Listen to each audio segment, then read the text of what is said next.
Wester Ross, where the rugged mountains of the Northwest Highlands meet the Atlantic. In this stunning landscape, water is everywhere, connecting communities by river, by sea, and by loch. Lochs are the jewels of the Scottish landscape, and to appreciate them better, I'm on a loch-hopping journey across Scotland, exploring the long fjord-like sea lochs of the northwest, crossing the great freshwater lochs of the Highlands, and discovering the secrets of the many lochans that stud the open countryside. For this grand tour, I'm plumbing the depths of a deeply impressive canyon, catching the wind to make electricity, and climbing one of the country's most celebrated little peaks. In this programme, I'm heading to the Lochs of Wester Ross.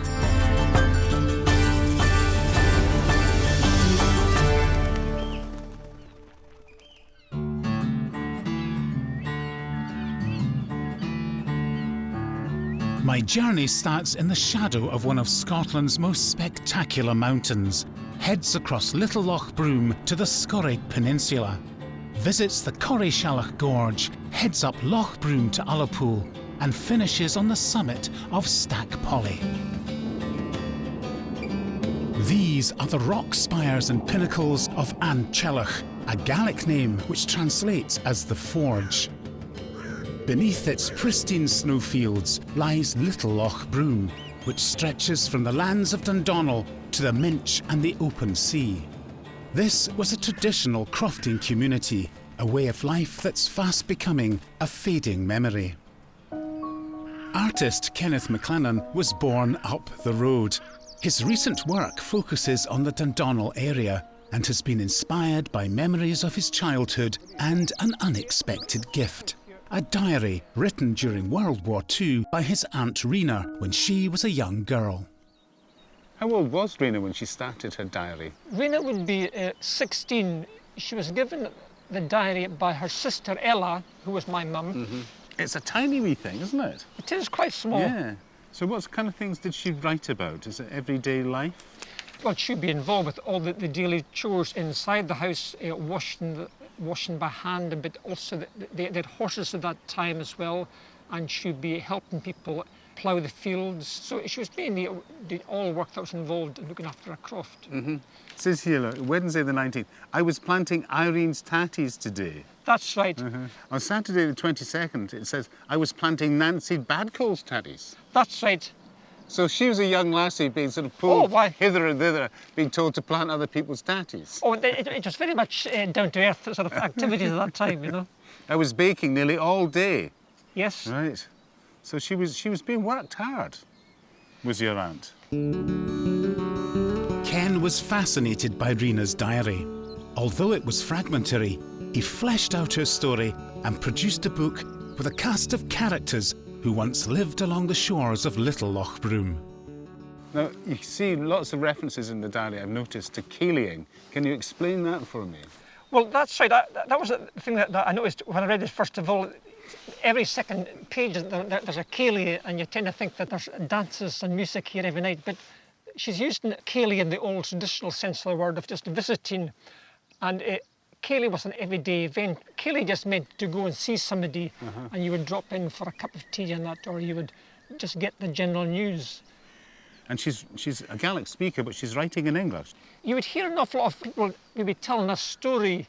And I remember when I was younger, you would hear a story being spoken in English, but when it would come to the main sort of punchline, they would revert to Gaelic because the punchline was better in Gaelic, and I was always left thinking, what's the punchline to that? So I think that's been my life's ambition, to find out what these punchlines were, you know.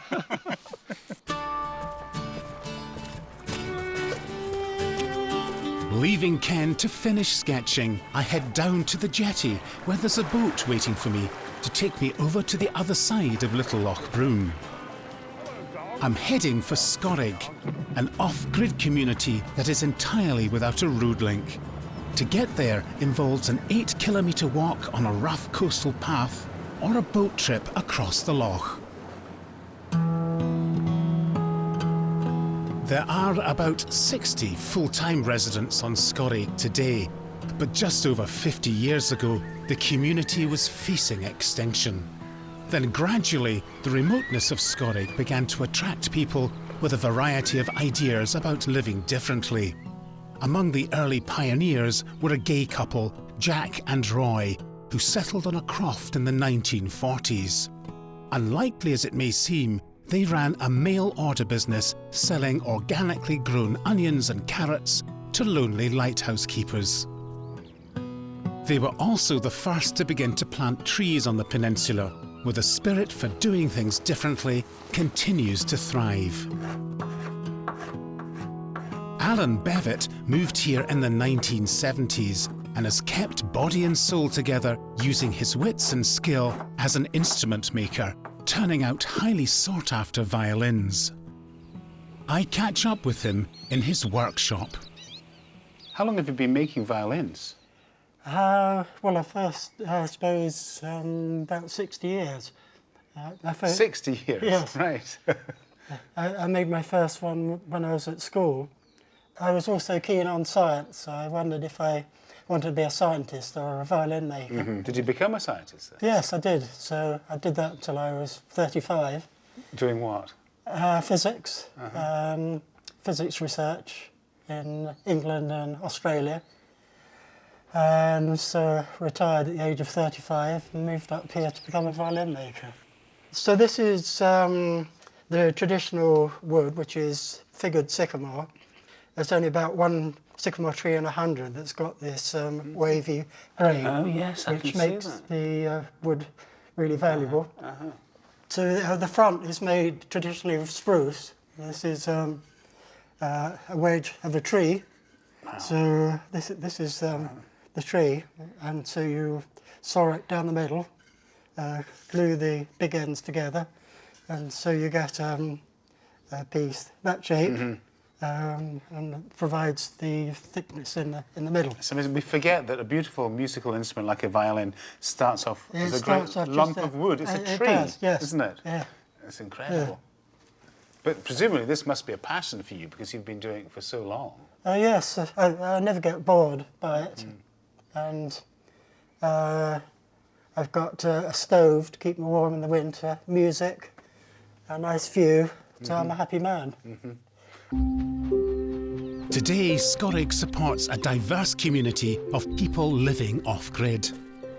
But life here is far from a primitive affair. The locals are famous for their ingenuity, sometimes designing and building their own homes and coming up with ingenious ways to generate power. Since the 1970s, Hugh Pigott has been designing and building low-tech wind turbines for use on Scoraig and around the world.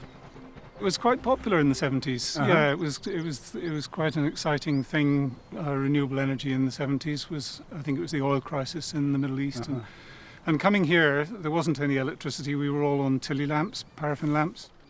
Today, I'm doing my best to help Hugh with some routine maintenance on one of his turbines. I would say my foundation is in sort of O-level physics. Is that kind of? Although I did go to university, I didn't do engineering. I did mathematics, and I would say that what stood me in most stead is going back to first principles with things. Yeah, and understanding Ohm's law and Faraday's laws and the very, very basics.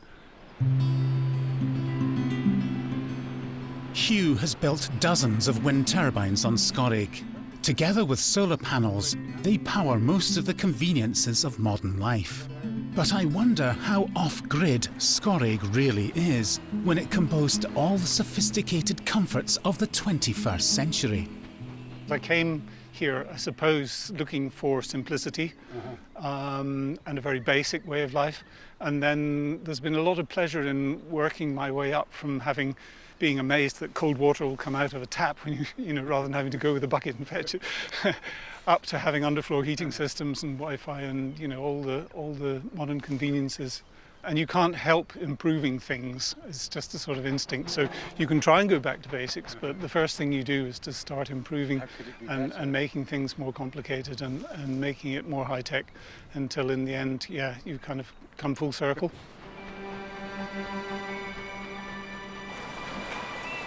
Crossing the Scoraig Peninsula, I come to Loch Broom, the big brother of Little Loch Broom. At the head of the loch, the River Broom flows from high mountains.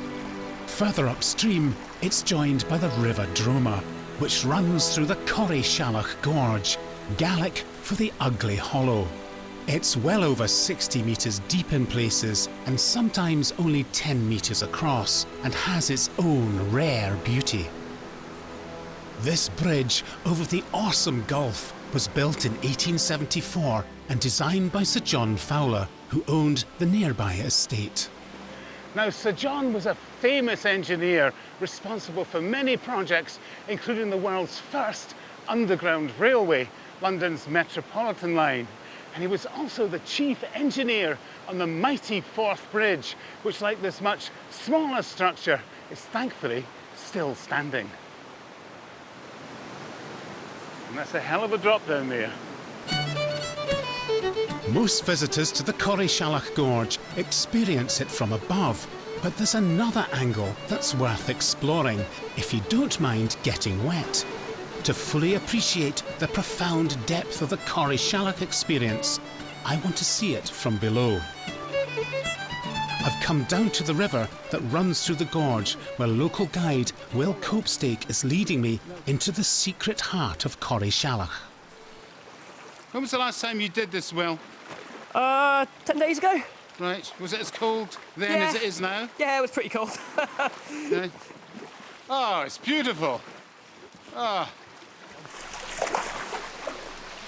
Swimming's quite difficult when you've got climbing boots on. It's tricky, isn't it? I should have brought a pair of flippers.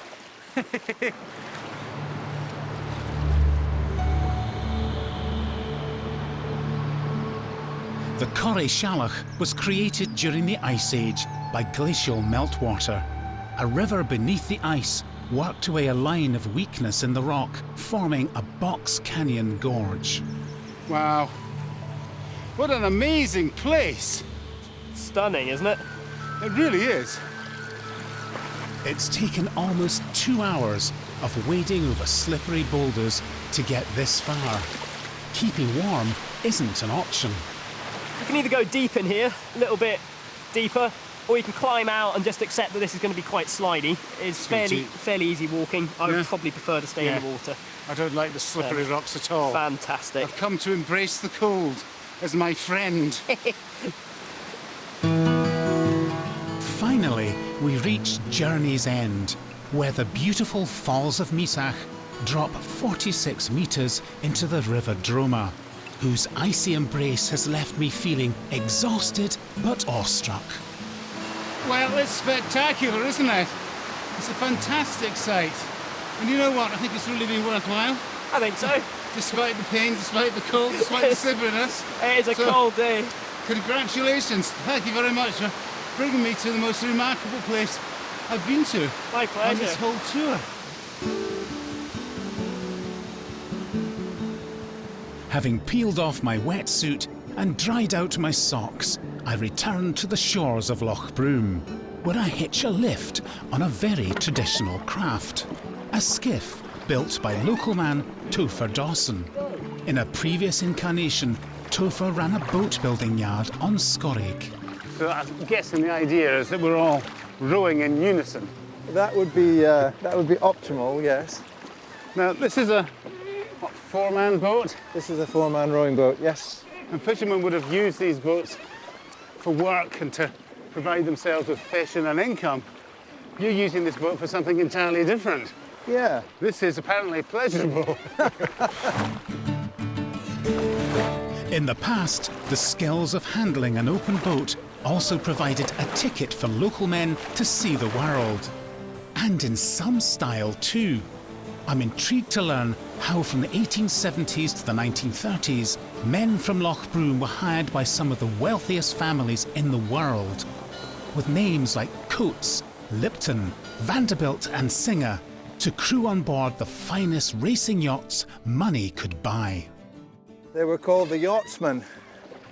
They would go off for a season and return with a dark blue jersey with the name of the yacht across the front.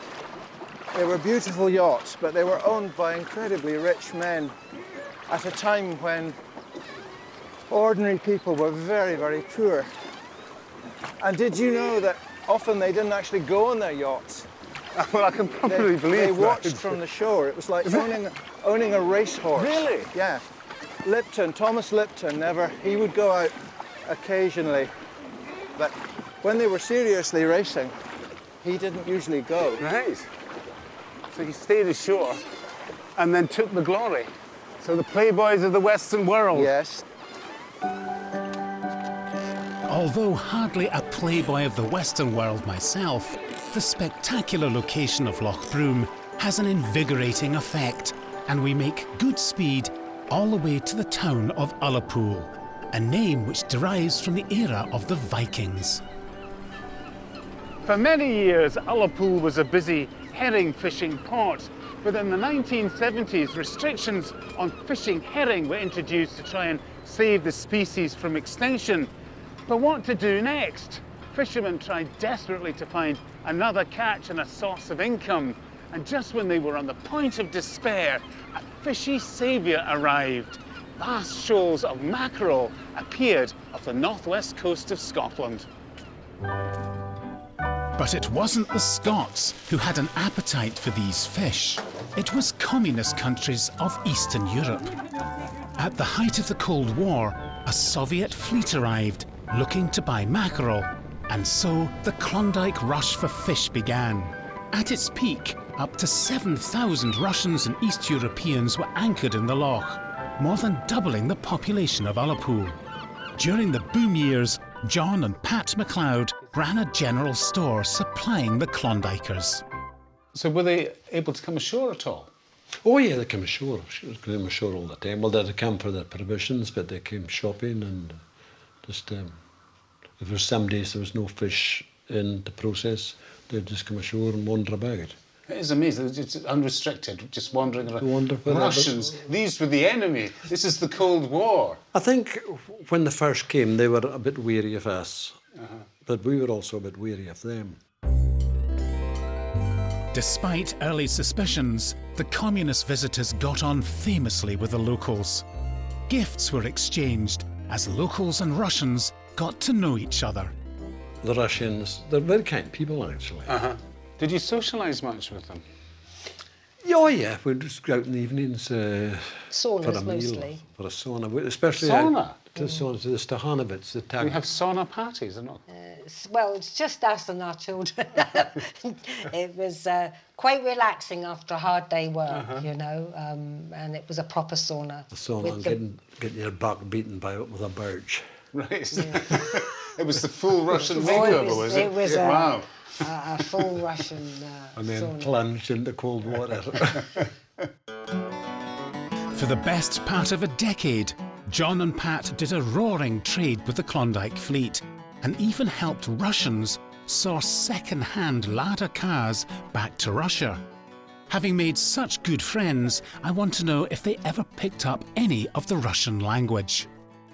Cabbage, kapusta, potatoes, kartoffel. And Petrushka. And then Petrushka was parsley. Petrushka? Yes. Petrushka. Yes. And the only reason I can remember that is because it was so similar to my name, and they used to say, Oh, Patricia. Petrushka. Right, so they're calling you parsley. My next destination on this grand tour sticks with a fishy theme. Following what I hope won't be the usual red herring, I take a boat across Loch Kinnaird, just to the north of Ullapool, to a tiny island called Isle Martin. Now, all my life, I've thought that red herrings are a myth, because to say that something is a red herring is to suggest that you're following a false lead of some kind. So you can imagine my amazement when I discovered that I've been wrong for all these years, because this rather strange, obnoxious and fossilized looking object is in fact a real red herring. And it links my next destination, Isle Martin, to the islands of the Caribbean, and rather disturbingly, to the slave trade. Hopping ashore, there are no immediate clues to Isle Martin's role in this grim story. No one lives permanently on the island nowadays. But at one time, the place was a hive of industry. I've got an old photograph here which shows an industrial scale building which once stood at the head of the old jetty. Now, it was demolished in the 1950s, but unlikely as it may seem, it was once an 18th century fish processing plant producing huge quantities of red herring. The red herring produced on Isle Martin were exported to the Caribbean, where they were fed to African slaves on sugar plantations. To take me back to those cruel times is archaeologist Cathy Dagg. Together, we pace the floor of the old factory. It was a massive building. It was actually 41 metres long, which takes us all the way to that tree, and 8 metres high, which is effectively 3 stories, so it towered over this building here. So it's a real factory? Yes. Yeah. It's an industrial building. It's the beginning of the Industrial Revolution in the west coast of Scotland. The red herring differ from white herring in that they're smoked, and the smoking process is actually for about 3 weeks. Nice. So at the end of that, you have a very desiccated stick of protein that's very lightweight. You can pack it as a dry good, send it to hot climates. And all of this was going over to the Caribbean to feed slaves on slave plantations. Well, we're not sure of the exact proportions, but certainly the initial, the momentum for setting up the factory was slavery. Now, the herring that were exported to the Caribbean, that became a staple diet for the slaves on the plantations. Yeah. Now, is there a legacy of that in modern cooking in the Caribbean? Yes, if you look at Jamaican cuisine these days, there are quite a few recipes that include red herring. Have you ever tried any? I haven't. Because I've got some with me, and I think we can maybe rustle up a traditional Caribbean dish. I'm game. In the community kitchen on Isle Martin, I endeavour to impress Cathy with my culinary skills, combining onions, tomatoes, chilli and red herring to make an unforgettable dish. The bony red herring presents something of a challenge. It's a smelly business removing the bones and gooey entrails, and I'm reminded of the origins of the expression a red herring. Apparently, red herring were used to train hounds to follow a scent. Are you hungry, Cathy? No. Were you hungry? Have you lost your appetite? It's just an amuse-bouche. So that was what one slave had the right to. What, one in fish? a day, one fish. Oh, really? Just one fish? One fish a day. Yeah, but you see, I think we have wasted so much that they would have been appalled. They'd have just eaten the whole thing. I think they would have done, the guts and everything. Should maybe turn it... Oh, dear, that Scotch bonnet. This is a fiery dish indeed. That's the chili's getting to you. Dear. Yeah. It's a bit of a oh, dear. Can I open This the is door? lethal. Oh. So you can see Cathy's had to retire. It's such a fiery dish. Just got a lung full of chilli, I think. Fortunately, Cathy recovers quickly. With candles alight, it's time to plate up and test our red herring treat. It's mouth-watering, isn't it? Yes. It's not terrible.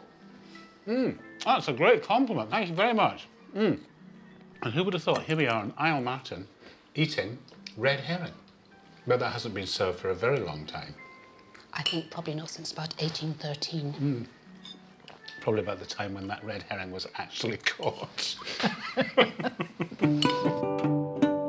Having refueled with the taste of the distant Caribbean, I recross the loch to the mainland and head north to the freshwater Loch Lurgan, which makes a watery dog's leg beneath the impressive peaks of Corrieshalloch.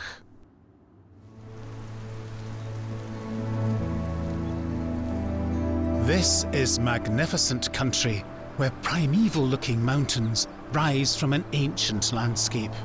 Between the peaks of Coolmore and Coolbeg is the extraordinary Stack Polly, which looks like a petrified beast from the age of dinosaurs. Joining me to climb to the summit is mountain guide Tim Hamlet. Very nice And to you've meet got you. a dog with you. This is Kira. Hello, yeah. Kira. You're going to join us? She's going to show us the way up. Now, it's actually quite a forbidding looking peak from here. It's like a crouching lion or maybe a primeval dinosaur-like creature cast in stone. Is there any reason why it looks like that? Well, it's ancient Torridonian sandstone, which is 1 to 1.2 billion years old. And actually, Stack Poly is what they call a nunatak, so it would have stuck out above the ice sheet, which is why it's so frost shattered. And large chunks of it look as if they're sort of starting to fall off, really. So it's been eroded away by time for millions of years. At the Bialach, or the saddle, the route gets much steeper and becomes a scramble. Once on the ridge itself, the views open out to a great sweeping panorama. But to get to the best of it, serious hillwalkers have to negotiate the bad step. An awkward and exposed move over a boulder on the ridgeline that blocks access. All right, Tim, I'm going to start climbing now, if that's okay. When you're ready. Oh, it's the first step on the bad step. On there. Oh, it's not quite as easy as I thought it was going to be. That is why they call it the bad step. The bad step turned out to be not so bad after all. But having said that, I was thankful for the security of a rope, just in case. From here, it's just a few steps to the summit of one of Scotland's most dramatic wee mountains. You can see forever up here. Oh, it's just fabulous, and the air quality today is tremendous. Ah, the summit cairn at last, at last. In the time-honoured fashion, I'll just give it a wee kiss. Ah. Ooh, a bit gritty, but still, it has to be done. Well, this is just about as far as it's possible to go on Stack Poly, and I have to say the views are simply magnificent. But the clouds have come down a wee bit on the surrounding peaks, but looking beneath them you can see all the way to Skye in the south, and to the west you've got Harris and Lewis, and to the north the vast expanse of the Inverpoly estate dominated by the mighty peak of Solven. And I can't think of a better place to end my grand tour from Dundonald in the mist to the summit of Stack Poly. I'm discovering a supernatural trail on my next grand tour, which takes me around the Cromarty and Dornoch Firths.